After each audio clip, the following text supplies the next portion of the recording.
Kembali bersama Dr. Bayu Prawirahi, Eksekutif Director Intellectual Business Community. Oh yeah.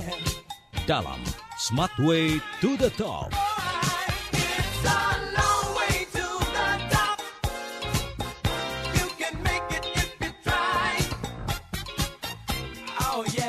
Ya, kita kembali lagi bersama dengan Anda dalam program Smart Way to the Top. Dan saya masih bersama dengan Dr. Bayu Prawirahi, Eksekutif Director Intellectual Business Community, dan juga Pak Jeff Adriano selaku Founder and CEO dari PT Triaxis Composite.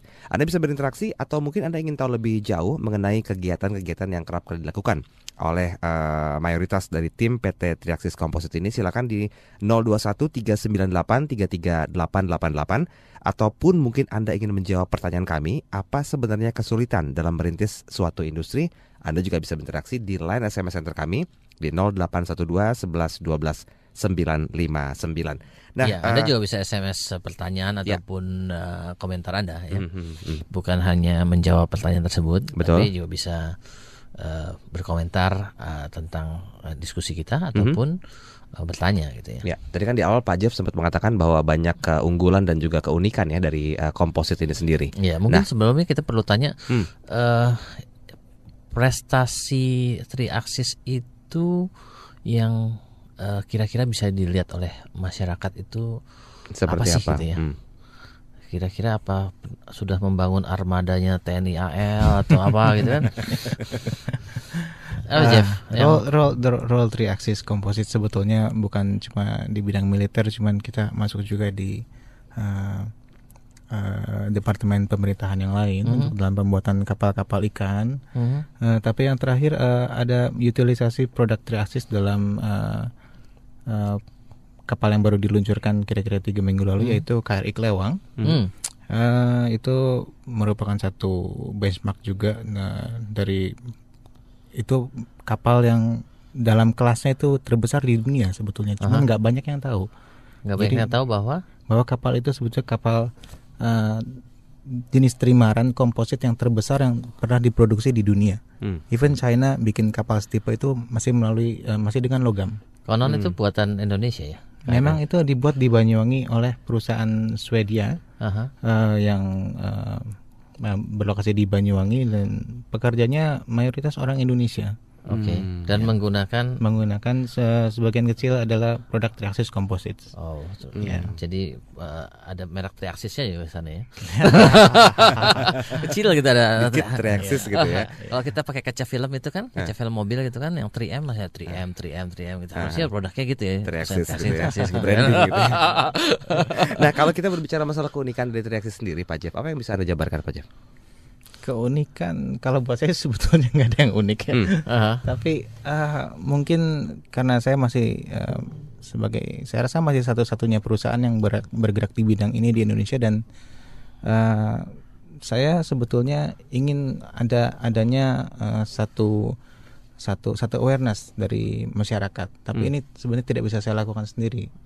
Saya di sini banyak berpartner dengan beberapa universitas, dengan beberapa lembaga riset di Indonesia dan juga di luar negeri untuk terus berusaha mengeluarkan produk komposit yang tepat gitu. Yang lucunya Jeff itu menjawab, saya nggak tahu ya keunikannya Triaxis apa. Triaxis itu satu-satunya unik berarti. Berarti kalau kita berbicara masalah persaingan di dunia industri untuk komposit ini belum ada dong di Indonesia. Kalau untuk yang seperti saya mungkin belum, cuman importir perusahaan lain sudah ada sekitar 3 atau 4 perusahaan di Indonesia yang sudah mengimpor bahan fiberglass. Tapi fiberglass ini bukan merupakan satu bentuk advance composite karena di luar negeri sudah jarang dipakai gitu. Jadi nomor satu persaingannya itu adalah yang import. Sedangkan Jeff ini bikin sendiri di sini. Ya, harus kita bangga dong, itu buatan Indonesia pasti kan. Yang kedua adalah yang dibuat oleh Jeff itu lebih advance dibandingkan yang diimport oleh kompetitor gitu ya. Cuma memang masalahnya di negara yang berkembang ini banyak orang yang mungkin faktor pemilih nomor satunya itu harga kali ya. Apakah itu dihadapi juga, Jeff? Iya, saya menghadapi satu kompetisi dari importir saya yang mengimpor barang-barang komposit produk China. Sementara saya memproduksi bahan komposit saya dari perusahaan dari Kanada, dari Amerika dan dari Korea. Dan tentunya saya tidak prefer untuk membeli produk Cina untuk memproduksi bahan komposit saya karena saya tahu kualitasnya.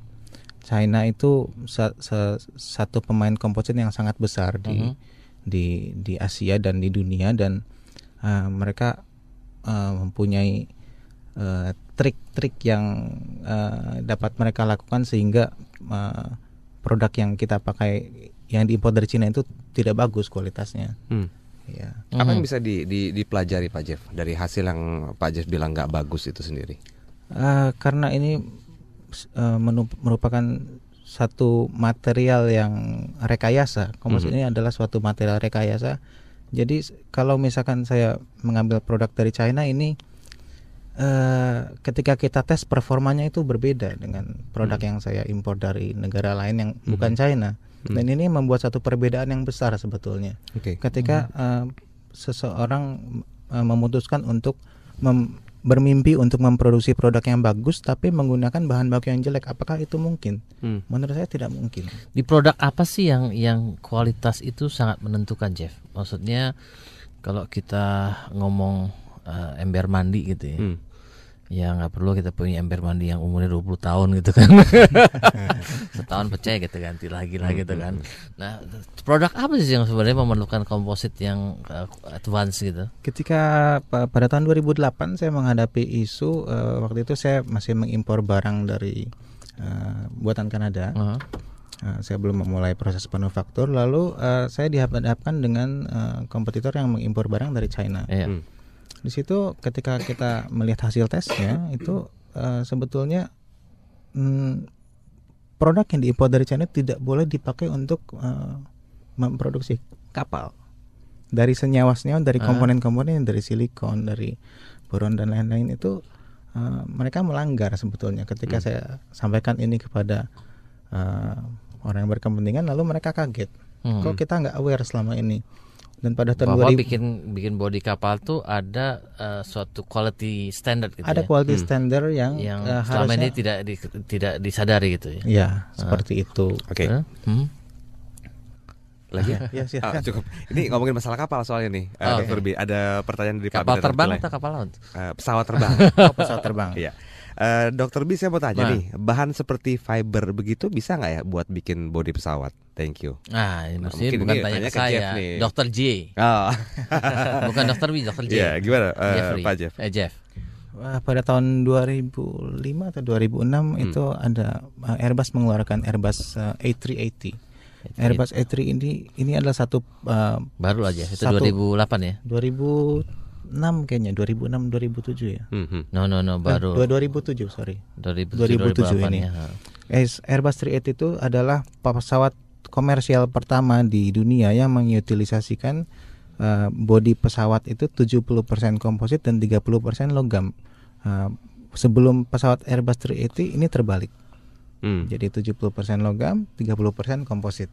Seperti itu. Jadi mulai saat itu ini riset bertahun-tahun, ini riset hampir 15 tahun sebelum Airbus mengeluarkan ini.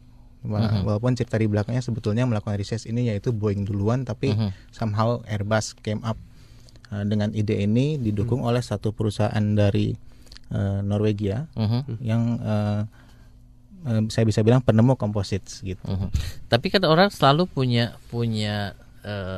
gambaran ya, bahwa kalau kita lihat komposit, apalagi lihat barangnya itu kan mirip kayak plastik gitu ya. Orang selalu punya gambaran bahwa besi pasti lebih kuat dibandingkan komposit. Sehingga kalau kita bilang Airbus 380 itu 70% komposit, 30% metal. Orang akan beranggapan berarti kerangkanya dari metal, kemudian bodi luarnya komposit, dindingnya dari komposit. Benar nggak gitu? Atau justru terbalik? Justru pengurangan berat paling banyak dalam kendaraan di laut dan di darat maupun udara itu lebih banyak bermain di structural parts. Di kerangkanya ya? Betul, karena body itu justru play minor part.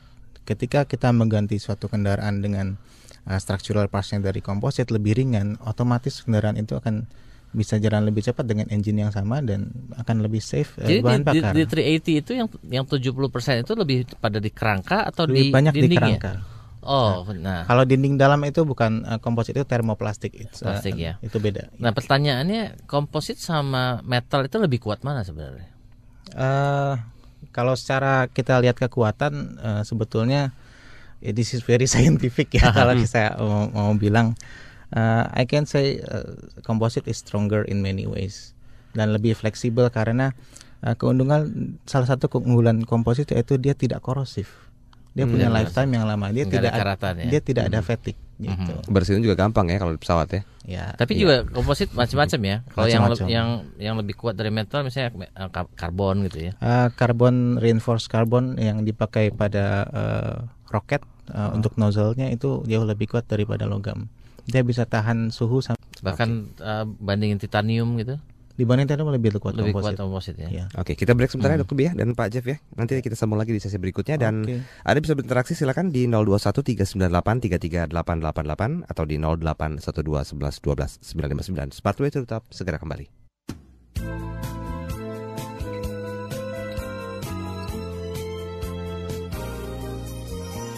Smart FM Jakarta.